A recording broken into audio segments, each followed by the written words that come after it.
Mr. Mayweather, what do you think about your opponent?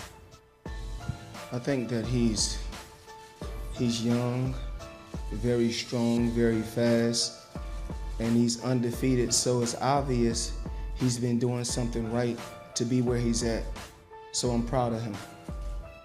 And it's all about giving. It doesn't matter where the fight is at, but it's in a special place. And I'm pretty sure he's gonna bring a lot of excitement. I'm gonna bring a lot of excitement, and that's really what the people want to see. You know, it's always been a goal of mine to go outside the U.S. and go into another arena and display my talent as a professional, because I did it as an amateur, but now it's different as a professional. So it's great, and I want to say congratulations to Tenshin and Rising and just everybody for backing this event.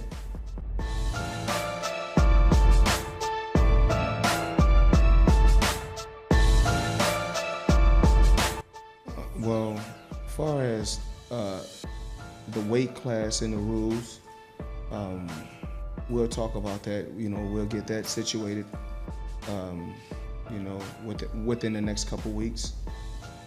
And far as you know, they said money is the motivation.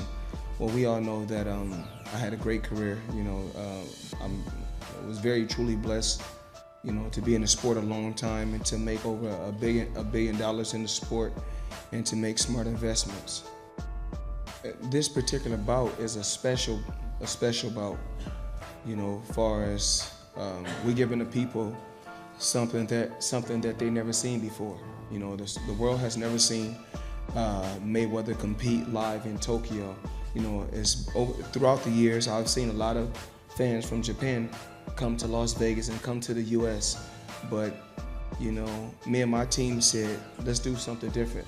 Let's go to Japan, and Brent Johnson from One Entertainment and James McNair, you know, got with Rising. They came up with a concept, a special bout. So that's what we did. But as far as the weight class, we're not really worried about that.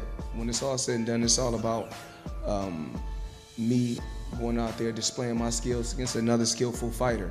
So we both want to go out there and display our skills and give the people excitement.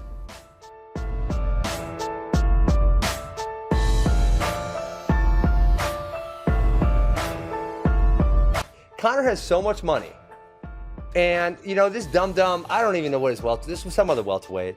He said, like, your styles, no, it doesn't scare anyone. Listen, yes it does. The last thing someone who walks around a tough guy and fights in a cage for a living wants to do is be completely emasculated. And that's what I do to you.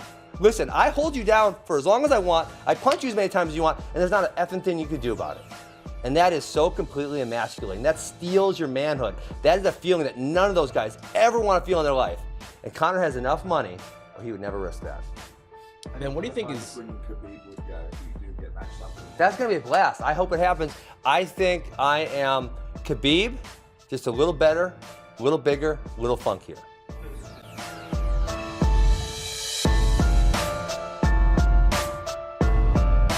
I'm sorry. What do you think is different now with the UFC? Why do they want you now and they didn't want you a few years ago? Well, listen, I got my suspicions why they didn't want me a few years ago, but I don't have a real answer. So that's something you got to ask somebody else.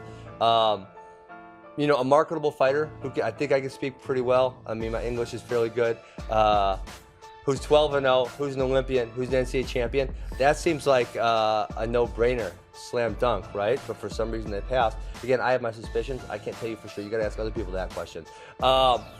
So I think what happened now was their hand was kind of forced. I mean, if you guys were following any kind of social media, you know, Joe Rogan did a big part by having me on the show, and it's like, you know, in snippets you can get a certain version of me. And when people very high up with a lot of push and a lot of followers are saying things that aren't true about me, you can get a certain version of me. When you get me talking for 2 hours, you realize this is like a normal, likable, hardworking guy. There's really not much to dislike about this guy. And that's what people saw. And people saw that side of me, and then there was just this push. And I think the second thing that compounds that is that I'm 18-0, right? That's a weird ending to the story, since I haven't fought anyone. You know, I'm ranked, what, 6 to 8? I haven't fought anyone above me. That's a weird ending to the story. People want the story to end. right? They don't want to like read halfway through the book and then the rest of the book gets burned. Like, I guess I'm done. They don't want that, right? They want to know what else happens. And so those two things compounded together made for this to happen. It was the people.